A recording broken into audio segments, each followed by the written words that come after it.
we were talking about healing, and we were also talking about collective healing. Yes, yes. Um, but of course, just like we were saying about, you can't go around dealing with effects. And we're thinking of these little effects. Yeah. At the same time, the larger issues that we see, they seem so big and they seem so overwhelming, but ultimately they're an effect too, right? 100%. Yeah. Do not be deceived. They are an effect of thinking that you separated from God. Yeah. So no matter how big the problem looks in what we'd like to term the real world, it still comes down to that one problem.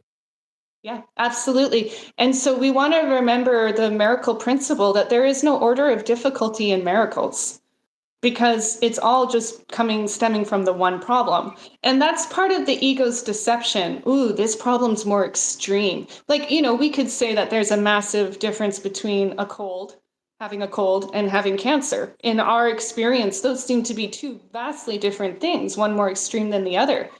But we're taught that there are actually just effects of thinking you separated from God.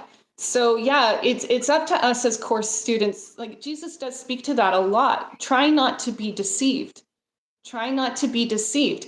And if you find yourself, because I think what lends to the idea that there's a hierarchy in illusions is our reactions. More extreme events do raise up a ton of unconscious guilt and stir that up, and you find yourself enraged and all of that stuff.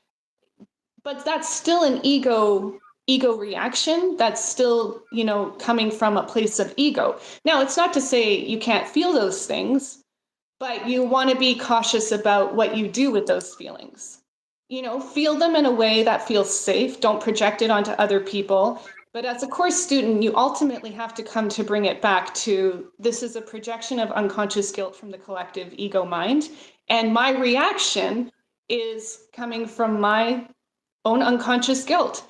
When you forgive and that fear subsides, then you may be inspired to take action. If you have to pick up a sign and join in a cause, then do it with the Holy Spirit. If you feel inspired to do that, then feel inspired to do that. That's all good. Some people may want a more quieter approach and just feel more, inclined to, just look within and use it as an opportunity. Everyone's, again, going to handle these things differently, but you can, whatever you feel guided to do it with the Holy Spirit. I love the way that ties into the same as you were talking about with if you take medication, if you get treatment, it's okay. Do it with the Holy Spirit. Yeah, yeah. Yeah, because you think the Holy Spirit's going to meet you where you're at. And right now you think you're a body with problems. And the Holy Spirit teaches through love. If your discomfort intensifies, that is not what the Holy Spirit is advocating. So if you need a little bit of magic to help, the worldly magic, to help yourself out and to lessen the fear in the mind, that's totally fine. Do it with the Holy Spirit, not a problem. But what I like to say then, also be sure to forgive. So let's say you have an infection and you need an antibiotic. Take the antibiotic. It's no big deal. Do it with the Holy Spirit, but also be sure to forgive the ego content beneath it. And that's it's something very easy that you can do very quickly. Just take 20 seconds, right? And do your thing. If it's more extreme, you might find yourself wanting to forgive a little more often about it. But make sure to tend to the mind, because that's where the error is actually occurring.